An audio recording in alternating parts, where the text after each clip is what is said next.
আসসালামু আলাইকুম viewer, Jitu cooking হাউসে সবাইকে স্বাগতম। আশা করি সবাই ভালো আছেন। আমি আলহামদুলিল্লাহ ভালোই আছি। আজকের আয়োজনে থাকছে একটি ভিন্নধর্মী ডিম অমলেট। আশা করি পুরো রেসিপি আমার সাথেই থাকবেন আর আপনাদের কাছে এই রেসিপি ভালো লাগবে।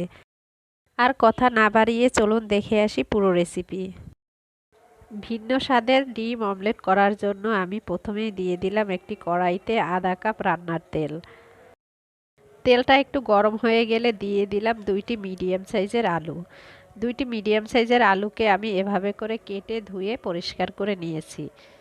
আলুগুলোকে আমি 1 মিনিটের মতো একটু ভেজে নিব।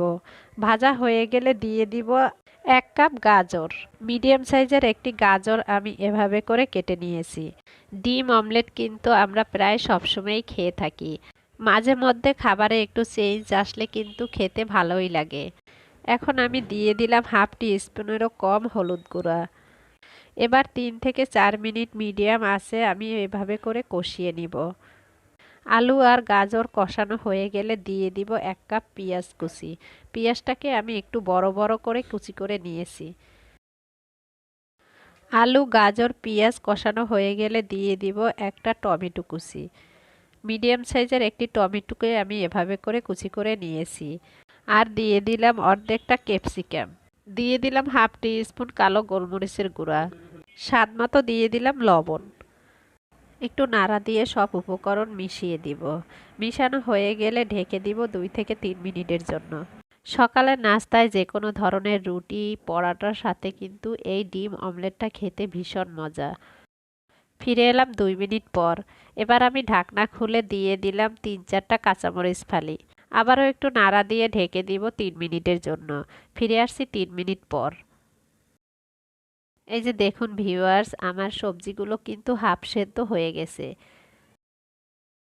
এবার উপর থেকে এভাবে করে দিয়ে দিব 3টি ডিম।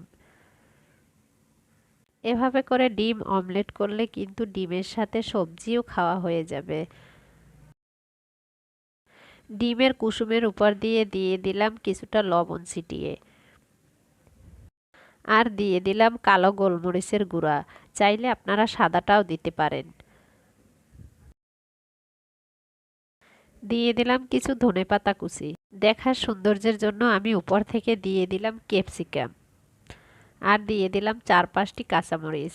এই কাঁচামরিচ কিন্তু আমি ঝালের জন্য দেইনি, দেখতে সুন্দরের জন্য দিয়েছি। আর সুন্দর একটি ঘ্রাণও বের হবে।